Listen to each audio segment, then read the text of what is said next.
ગણેશાય નમઃ। જય શ્રી કૃષ્ણ મિત્રો।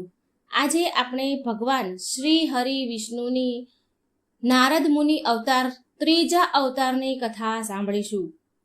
શ્રી હરિ વિષ્ણુ ભગવાને 24 અવતાર ધર્યા છે, 24 અવતાર લીધા છે। તો આપણે મિત્રો પૂરેપૂરી કોશિશ હું કરીશ કે હું આ 24 અવતારની કથા હું તમારા સુધી પહોંચાડું। તો મેં એક પહેલો અવતાર સનકાદિક ઋષિ મુનિના 4 બાળ સ્વરૂપનો અવતાર જે ભગવાનનો છે એ મેં વિડીયો મૂક્યો છે। બીજો વરાહ અવતારનો વિડીયો પણ મેં મૂક્યો છે ભગવાનનો। તો કૃપા કરી સાંભળજો અને બીજાને પણ સંભળાવજો। અને આજે હું ભગવાન શ્રી હરિ વિષ્ણુના ત્રીજો અવતાર નારદ અવતારની કથા મૂકવા જઈ રહી છું। માટે મિત્રો પ્રેમથી પ્રસન્ન ચિત્ત મનથી સાંભળજો। વિડીયો સારો લાગે તો શેર કરજો, જેથી બીજા લોકોને પણ આ ભગવાનની કથાઓ સાંભળવાનો અવસર મળે અને આપણને પુણ્ય પ્રદાન થાય। તો બોલો મારી સાથે, ઓમ નમો ભગવતે વાસુદેવાય, જય શ્રી હરિ, ઓમ નમઃ શિવાય। મિત્રો આજે આપણે સાંભળીએ છીએ ભગવાન વિષ્ણુના ત્રીજા અવતારની કથા, નારદ અવતારની કથા। શ્રીમદ ભાગવત પુરાણના 10મ અધ્યાયના 26મા શ્લોકમાં સ્વયં ભગવાન વિષ્ણુએ આનું મહત્વને સ્વીકાર કરતા કહ્યું છે કે દેવર્ષિ રામચ નારદ, એટલે કે દેવર્ષિ ઋષિઓમાં હું નારદ છું।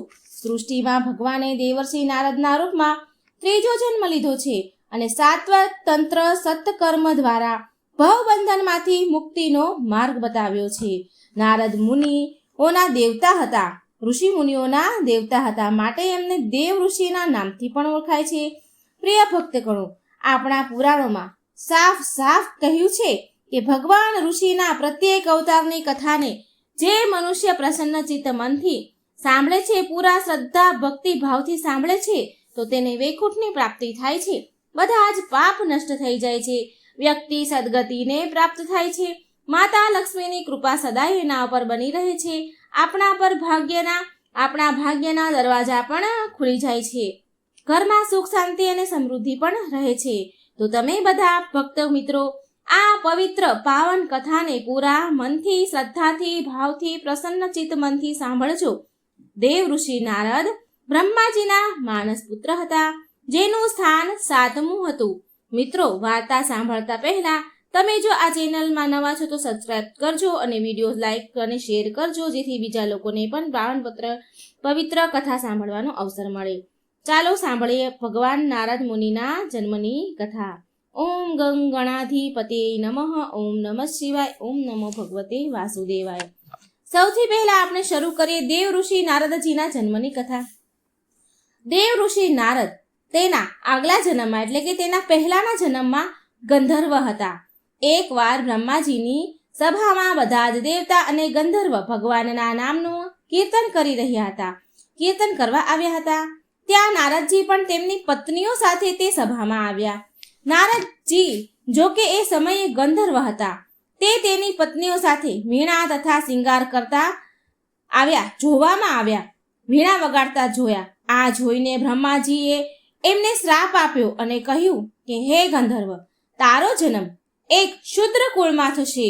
તું એક શુદ્ર કુળમાં જન્મ લઈને ગરીબનું જીવન વ્યાપન કરીશ। જ્યારે એ ગંધર્વે શ્રાપના કારણે આગળના જન્મ લીધા બાદ તરત જ તેના પિતાની મૃત્યુ થઈ ગઈ। તેની માતા દાસીનું કાર્ય કરીને તેનું ભરણ પોષણ કરી રહી હતી।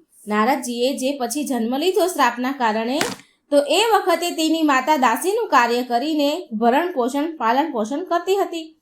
એક દિવસ ગામમાં અમુક મહાત્માઓ આવ્યા, સંતો આવ્યા અને ચતુર્માસ ચાલી રહ્યો હતો, એટલા માટે ચતુર્માસ કરવા માટે એ ગામમાં જ રહી ગયા। નારદજી બાળપણથી જ અત્યંત સુશીલ હતા। તે રમવાનું છોડીને, બાળપણમાં તો રમવા કૂદવાનું જ હોય, પણ એ નારદજી બાળ સ્વરૂપમાં પણ રમવાનું છોડીને મહાત્માઓ સાથે બેસી રહેતા અને તેમની નાનામાં નાની સેવા બહુ મનથી કરતા હતા। સંત મહાત્માઓ એનાથી ખુશ હતા। સંત સભામાં જ્યારે ભાગવત કથા જ્યારે કહેતા હતા, તો એ બાળ સ્વરૂપ નારદજી તન મન એક કરીને પ્રસન્ન મનથી ખુશ થઈને એ કથા સાંભળતા। સંત લોકો તે નારદજીને તેનું બચેલું ભોજન ખાવા આપી દેતા હતા। જે કંઈ બચ્યું વધ્યું ઘટ્યું હોય એ બધું આપી દે। પ્રિય ભક્તો, સાધુ સેવા અને સત્સંગ મોક્ષ ફળ પ્રદાન કરનાર હોય છે. એના પ્રભાવથી નારદજીનું હૃદય પવિત્ર થઈ ગયું અને સમસ્ત પાપ ધોવાઈ ગયા.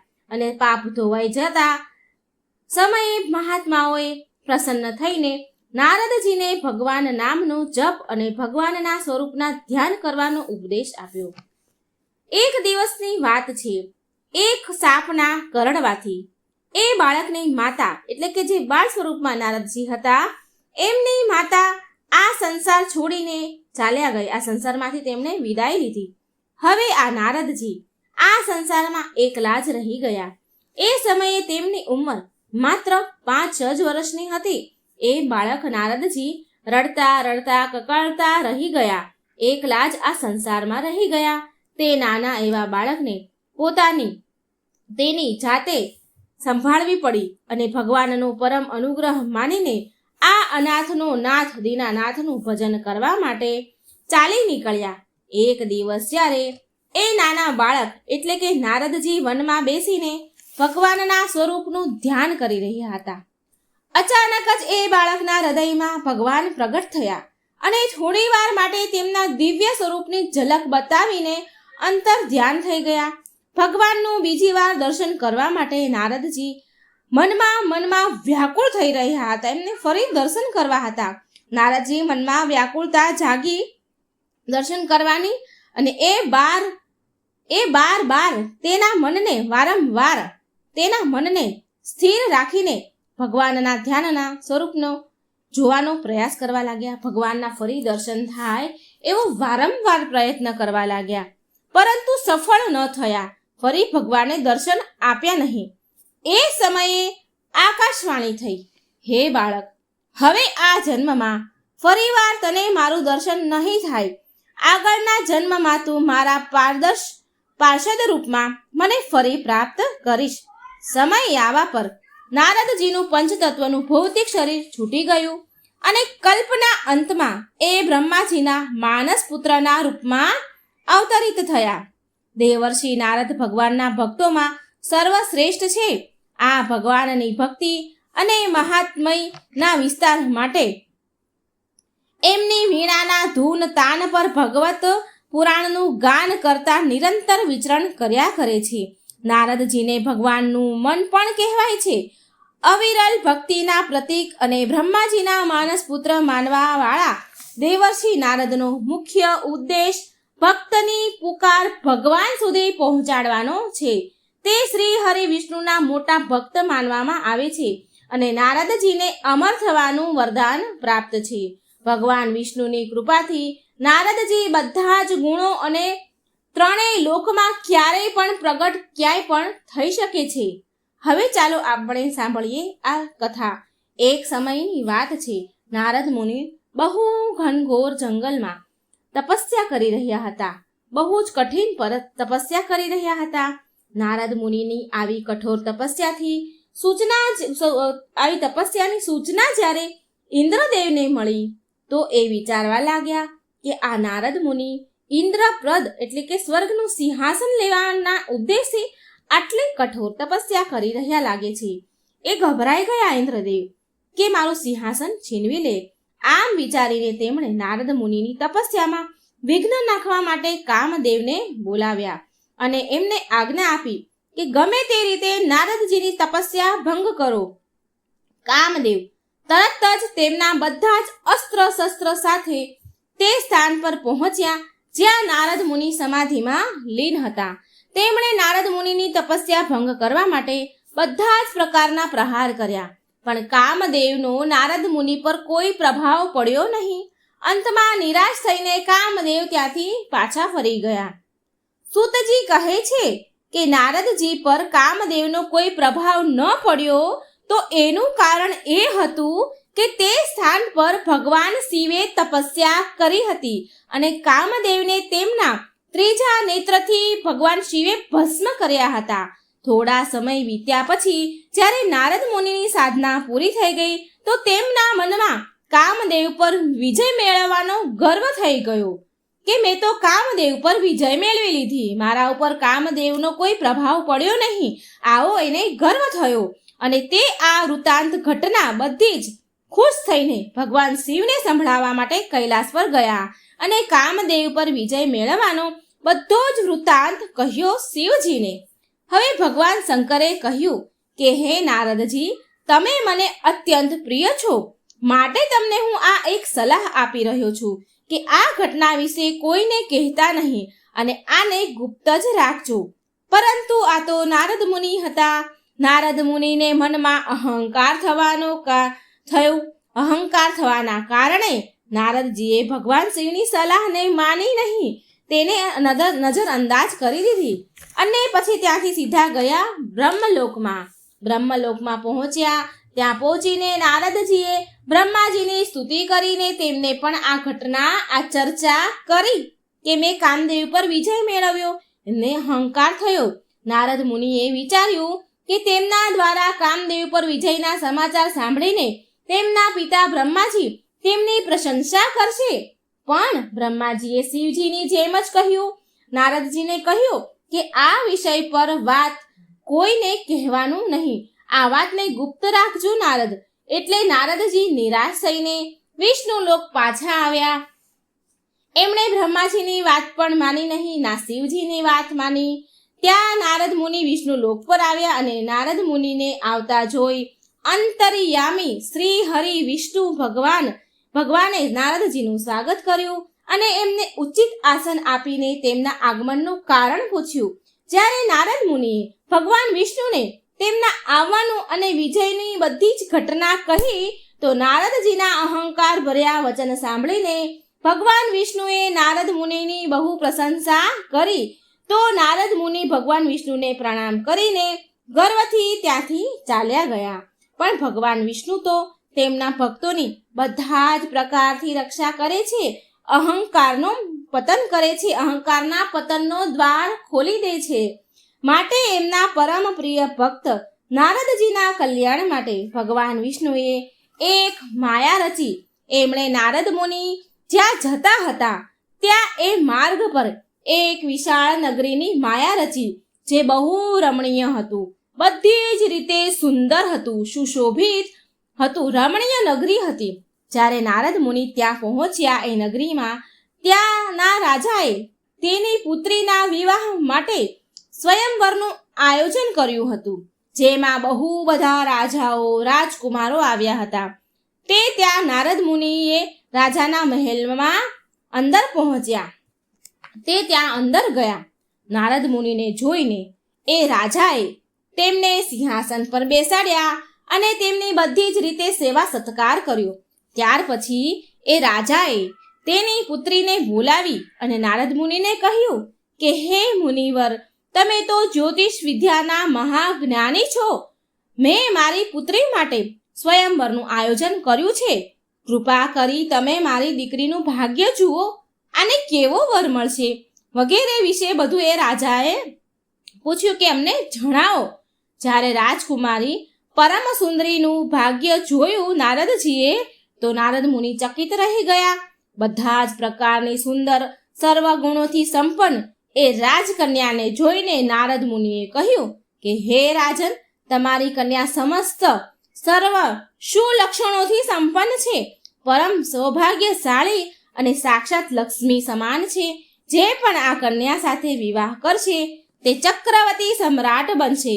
દેવતા અને અસુરો પણ તેને પરાજિત નહીં કરી શકે.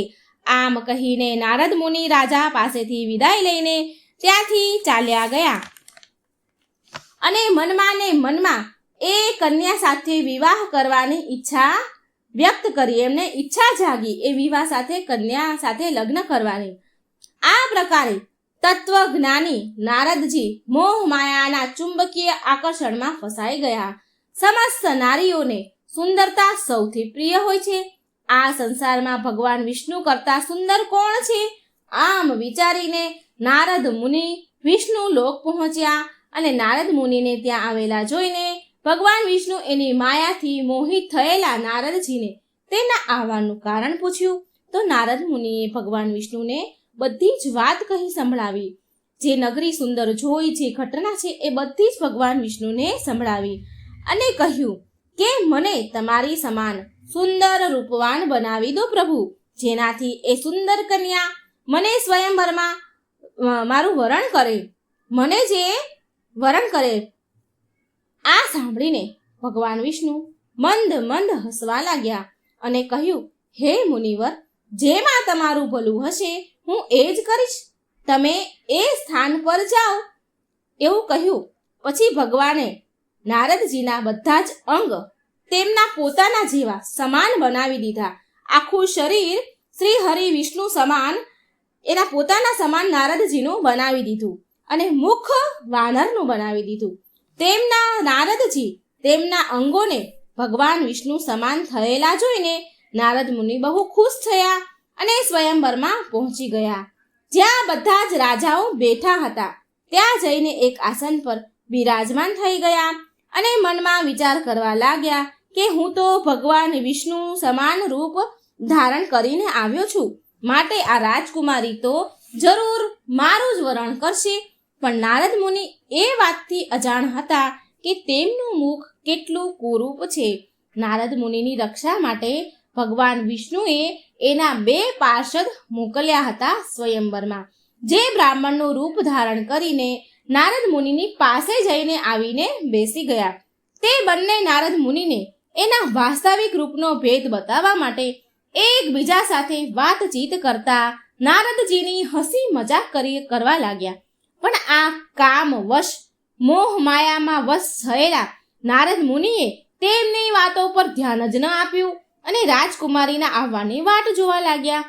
થોડી વાર પછી રાજકુમારી સ્ત્રીઓથી ઘેરાયેલી વરમાળા લઈને મંડપમાં આવી તેની ઈચ્છા અનુસાર વરને શોધતા તે સભામાં ફરવા લાગી. નારદ મુનિના રૂપને જોઈને એ રાજકન્યા ગુસ્સે થઈ અને આગળ વધી અને સભામાં તેના ઈચ્છા પ્રમાણે વર જોવા માટે તે કન્યા આગળ વધી અને તેના ઈચ્છા અનુસાર વર ન જોયો તો તે કન્યા દુઃખી થઈ ગઈ. આટલામાં એ સભામાં ભગવાન વિષ્ણુ પ્રગટ થયા.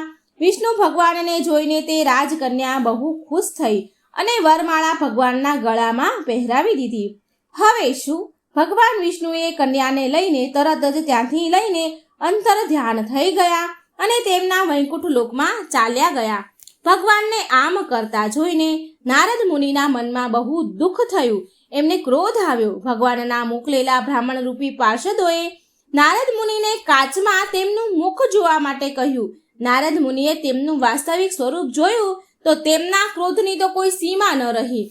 તેમણે એ બંને પાર્ષદોને રાક્ષસ થવાનો શ્રાપ આપી દીધો. નારદ મુનિએ સ્વયં ક્રોધથી અગ્નિમાં બળતા વિષ્ણુ લોકમાં આવ્યા.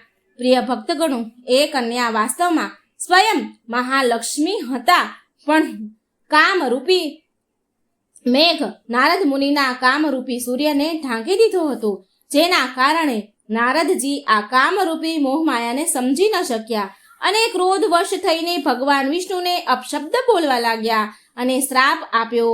શ્રાપ આપતા નારદ મુનિએ કહ્યું કે હે વિષ્ણુ, તમે મારી સાથે છળ કર્યો છે, મને વાનરનું રૂપ આપી દીધું છે અને સ્વયમે કન્યાનું વરણ કરી લીધું. તમારા કારણે જે પ્રકારે હું સ્ત્રી માટે વ્યાકુળ થયો એવી રીતે તમે પણ મનુષ્ય રૂપમાં ધરતી પર જન્મ લેશો અને સ્ત્રી વિયોગનું તમને દુઃખ મળશે. અજ્ઞાનથી મોહિત થયેલા નારદ મુનિએ જ્યારે ભગવાન વિષ્ણુને શ્રાપ આપ્યો ત્યારે માયાપતિએ વિષ્ણુ ભગવાને નારદ મુનિને શાંત કર્યા અને એમની માયાને ખેંચી લીધી. માયાના દૂર થતાં જ નારદ મુનિને પહેલા સમાન જ્ઞાન થઈ ગયું. તેમને બધું ભાન થયું. તેને તેની કરણી પર અત્યંત પછતાવો થયો અને વારંવાર તેની પોતાની નિંદા કરતા ભગવાનના ચરણોમાં પડીને બોલ્યા કે હે નારાયણ, કામવશ મોહિત થઈને મેં આ કામ કર્યું છે. મેં તો તમને શ્રાપ પણ આપી દીધો છે. હે લક્ષ્મીપતિ, મારા વચનોની મિથ્યા કરી દો. ત્યારે ભગવાન બોલ્યા, હે ઋષિ શ્રેષ્ઠ, આ જે પણ થયું છે એ ભગવાન શિવની જ માયા છે. જે તમે મદમાં આવીને તેની વાત માની નહીં એ કારણે આ બધું થયું છે. હવે તમારા શ્રાપમાં પણ જગતનું જ કલ્યાણ છુપાયું છે. તમારા શ્રાપના કારણે જ આજે મારા રામ અવતારનું બીજ રોપણ થયું છે. પ્રિય ભક્તગણો, નારદ મુનિના શ્રાપના કારણે જ ભગવાન વિષ્ણુના બંને પાર્ષદ રાવણ કુંભકર્ણના રૂપમાં પૃથ્વી પર રાક્ષસના રૂપમાં જન્મ લીધો અને સ્વયં ભગવાન વિષ્ણુએ રામ અવતાર લઈને તેમને મુક્તિ આપી. રામ અવતારમાં ભગવાન વિષ્ણુને નારદ મુનિના શ્રાપના કારણે સ્ત્રી વિયોગનું દુઃખ ઉઠાવવું પડ્યું. તો આ હતી નારદ મુનિના વાનર બનવાની કથા. હવે તમે મિત્રો આ નારદજીના સ્ત્રી બનવાની કથા તમે નહીં સાંભળી હોય તો આ કથા પણ નારદ મુનિના જન્મથી અને એના સ્ત્રી બનવાથી જોડાયેલી છે. હવે મિત્રો આપણે સાંભળીએ નારદજીની સ્ત્રી બનવાની કથા. નારદજીએ સ્ત્રી બનીને બાળકોને પણ જન્મ આપ્યો હતો. તો ચાલો આપણે આ પાવન પવિત્ર કથા સાંભળીએ. એક સમયની વાત છે. નારદ મુનિના મનમાં ભગવાન વિષ્ણુના દર્શન કરવાની ઈચ્છા થઈ તો સ્વર્ગમાંથી વૈકુંઠ જવા માટે નીકળ્યા. નારદ મુનિને ત્યાં ભગવાન વિષ્ણુના દર્શન થયા. ભગવાન વિષ્ણુ એમના હાથમાં શંખ ચક્ર ગદા લઈને બહુ સુંદર લાગી રહ્યા હતા. એ સમયે ભગવાન વિષ્ણુ અને તેમની અર્ધાંગીની દેવી લક્ષ્મી એકબીજા સાથે હસી મજાક કરી રહ્યા હતા, વાતો કરી રહ્યા હતા. હવે એ સમયે નારદ મુનિને આવ્યા ત્યાં અને નારદ મુનિને આવતા જોઈને દેવી લક્ષ્મીએ એ સ્થાનથી ઉઠીને ત્યાંથી ચાલ્યા ગયા એમના મહેલમાં. જ્યારે દેવી લક્ષ્મી ભવનમાં ચાલ્યા ગયા ત્યાંથી ઉઠી ગયા નારદજીને જોઈને તો નારદ મુનિએ ભગવાન વિષ્ણુ પાસે આવીને પૂછ્યું, હે પ્રભુ, દેવી લક્ષ્મી મને જોઈને આવી રીતે કેમ જતા રહ્યા? હું કોઈ ખરાબ વ્યક્તિ છું કાંઈ? હું કઈ નીચ વ્યક્તિ તો નથી. સમસ્ત ઇન્દ્રિયો પર મારો વશ છે. હું કોઈના પર કુદ્રષ્ટિ નાખતો નથી. તો પછી દેવી લક્ષ્મી અંદર કેમ ચાલ્યા ગયા? નારદજીની વાત સાંભળીને ભગવાન વિષ્ણુ બોલ્યા કે માયાને જીતવી એ બહુ કઠિન છે. માયાને જીતવું એ બહુ કઠણ છે નારદ મુનિ. સનકાદિક મુનિઓ માટે પણ આ માયાને જીતવી એ અસંભવ છે. પછી નારદ મુનિ તમારી અને અન્ય મુનિઓની તો શું વાત કરવી? માયા કોઈ પણ સમયે મનુષ્યની બુદ્ધિ હરી શકે છે. માટે આ કારણથી દેવી લક્ષ્મી ઊભા થઈને ભવનમાં ચાલ્યા ગયા.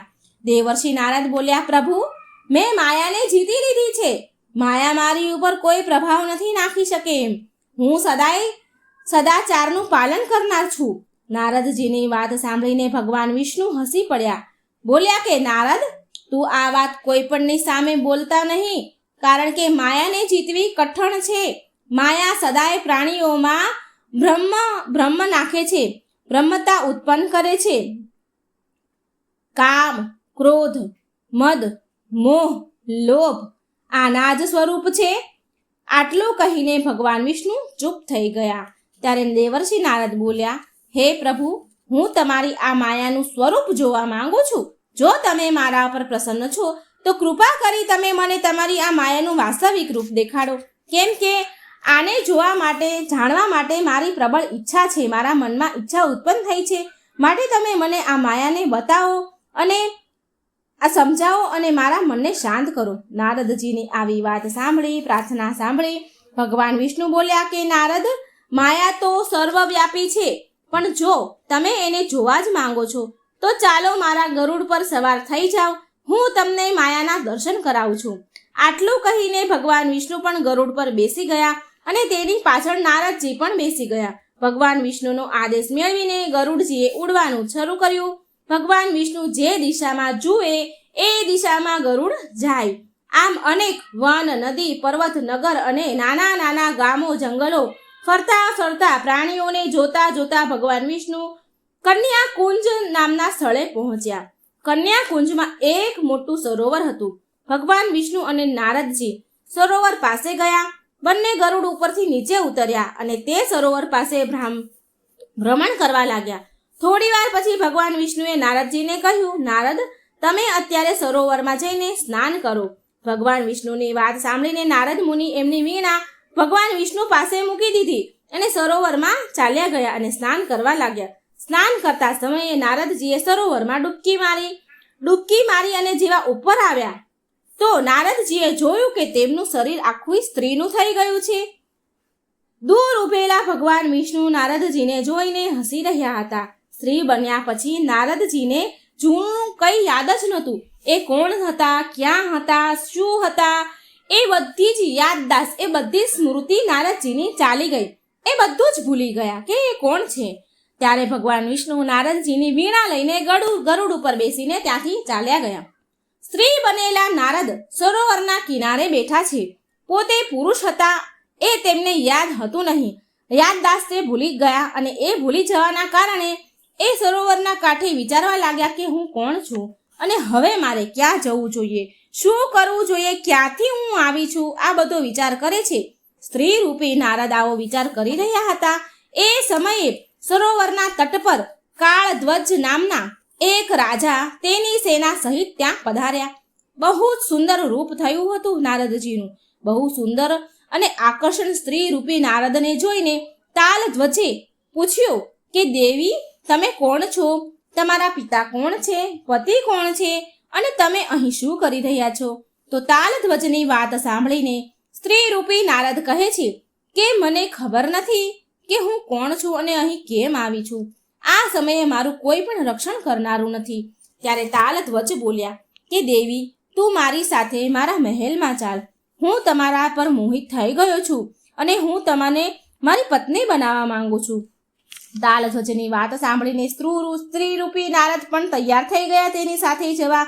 તાલધ્વજે સ્ત્રી રૂપી નારદને તેના મહેલમાં લઈ ગયા અને એક શુભ મુહૂર્ત જોઈને સ્ત્રી રૂપી નારદ સાથે વિવાહ કરી લીધા એ તાલધ્વજ રાજાએ.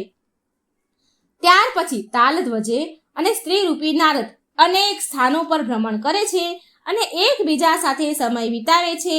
આવી રીતે 12 વર્ષ વીતી ગયા નારદજીને સ્ત્રી રૂપી થયાને અને એ રાજા સાથે જીવ્યાને. 12 વર્ષ વીતી ગયા પછી સ્ત્રી રૂપી નારદજીના ગર્ભમાંથી એક પુત્ર ઉત્પન્ન થયો, જેને જોઈને સ્ત્રી રૂપી નારદ અતિ પ્રસન્ન થયા. હવે તેનો સમય એ પુત્રના લાલન પાલનમાં વીતવા લાગ્યો નારદ રૂપી સ્ત્રીનો.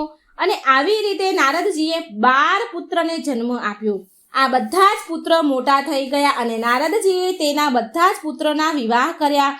ઘરમાં પુત્ર વધુને જોઈને નારદ મુનિ સ્ત્રી રૂપી બહુ ખુશ થાય. એ સમયે નારદજી તેમના વાસ્તવિક રૂપને પૂરી રીતે ભૂલી ગયા હતા.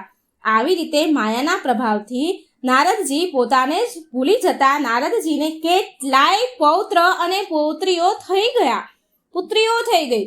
સ્ત્રી રૂપી નારદ ક્યારેક તેના પુત્રોને જોઈને એનો દુઃખ જોઈને ક્યારેક દુઃખી થતા, ક્યારેક સુખી જોઈને સુખી થતા અને જ્યારે એ પરિવારમાં કોઈને પીડા થતી તો બહુ પીડા ભોગવતા.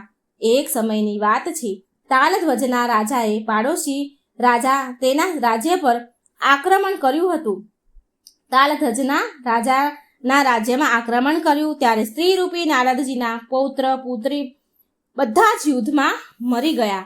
એ યુદ્ધમાં નારદજીના બધા જ પૌત્રો અને પુત્રો મરી ગયા. એટલે નારદજી સ્વયં યુદ્ધ ભૂમિમાં જઈને તેના પુત્રો અને પૌત્રોને ખોઈ બેસવાના કારણે વિલાપ કરવા લાગ્યા, રડવા લાગ્યા.